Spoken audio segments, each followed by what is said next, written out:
يا هلا، أخباركم حبايبي؟ يا رب اليوم تكونوا كلكم بخير. اليوم الوصفة اللي رح نعملها هي حشوة السمبوسة. رح أحضر معاكم 4 حشوات للسمبوسة، وأكيد بتقدري إنك تخزنيها وتفرزنيها بالفريزر.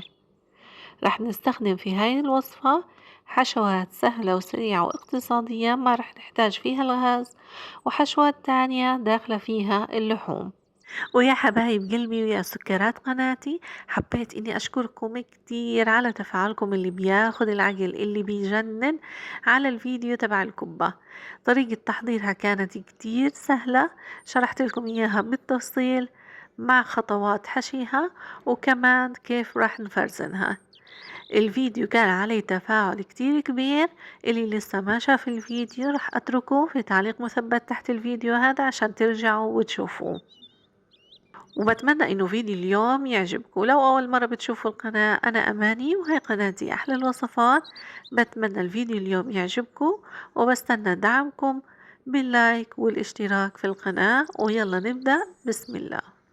فيديو اليوم رح نركز فيه على طريقة الحشوات وعلى طريقة الفرزنة.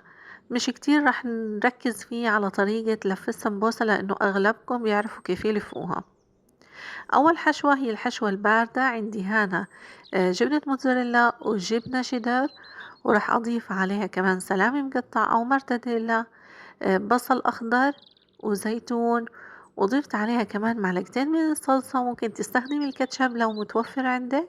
وحبيت إني أضيف لها شوية زعتر أخضر مع البهارات اللي هي ملح وفلفل أسود وشطة، وراح أقلبهم وأتركهم على جنب. الحشوة التانية راح تكون حشوة البطاطا من غير أي لحوم. عندي هنا شوية بصل أخضر مع جبنة شيدر وشوية كزبرة مفرومة، وممكن تستبدليها بالبقدونس. وعندي هنا بطاطا، هذه البطاطا أنا سلقاها ومقطعاها لمكعبات.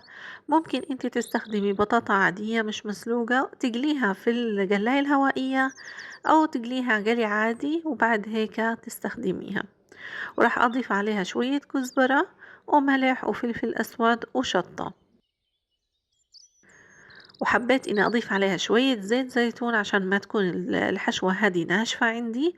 وراح أقلبهم مع بعض، وممكن كمان إنك تهرسي حبات البطاطا وتنعميها أكتر من هيك. ويلا ندخل على ثالث حشوة بدنا نحضرها مع بعض، هي حشوة اللحم المفروم. في قلاية على النار ضفت شوية من الزيت النباتي، وعندي هنا بصلة صغيرة مقطعاها لمكعبات.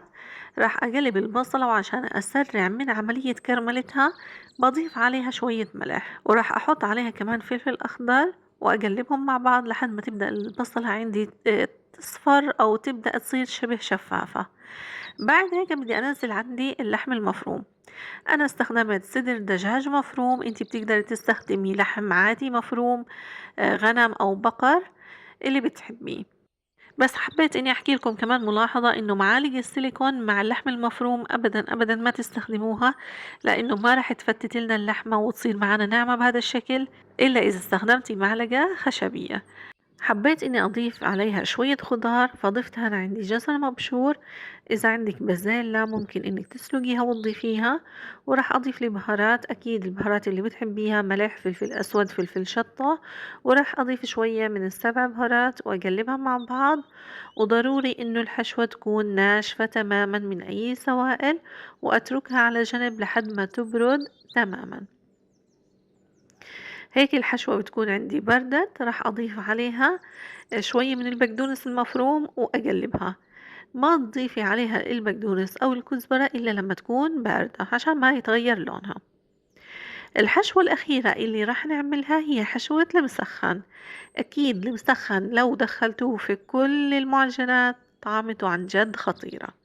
في قلاية على النار ضفت كمية من زيت الزيتون، وعندي هنا بصلة كبيرة مقطعاها لجوانح، ممكن كمان تقطعيها لمكعبات، هذا الاشي اكيد بيرجع لك. بدي اقلبها وضفت عليها رشة الملح عشان اسرع من عملية كرملتها. لما صارت معايا زي ما انتم شايفين شبه شفافة، راح أضيف عليها صدر الدجاج.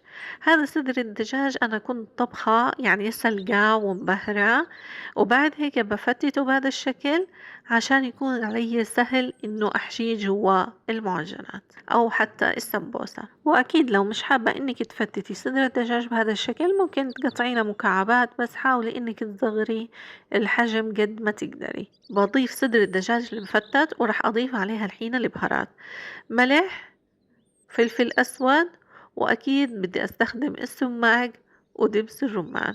وحاولوا إنكم تكتروا شوية في السماق ودبس الرمان لأنه هم اللي راح يعطونا الطعم المميز لهذه الوصفة.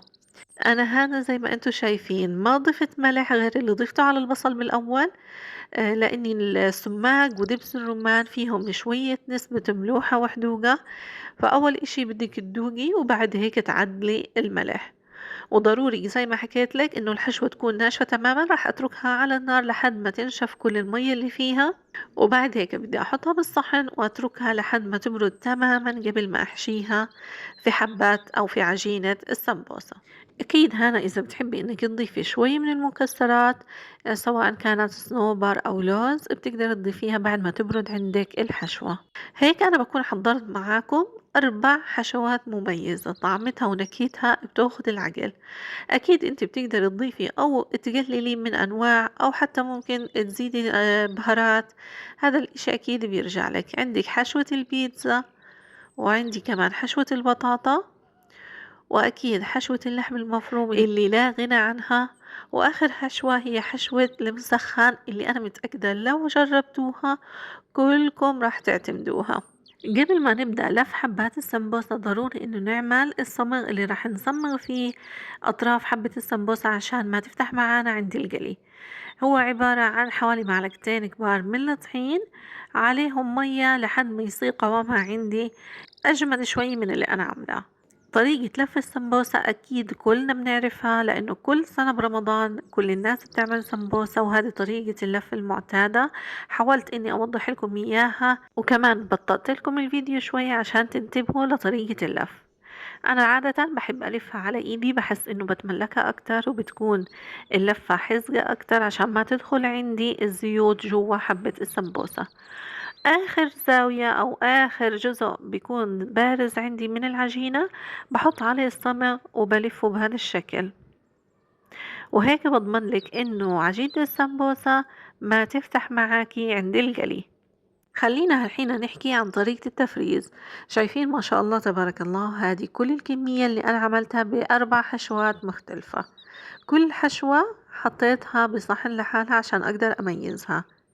ضروري إنكم تحطوا تحتيها ورق نايلون أو بين الطبقات ورق نايلون كمان أو ورق زبدة، وتدخليها بالفريزر لمدة 12 ساعة أقل حاجة لحد ما تصير معاكي جامدة تماما.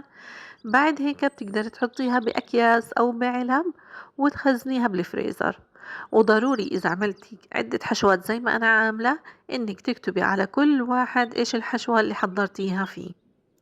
أنا هيك حضرت ال4 حشوات وراح أدخلهم على الفريزر، وراح تشوفوهم معانا وطريقة قليهم إن شاء الله في وصفات رمضان.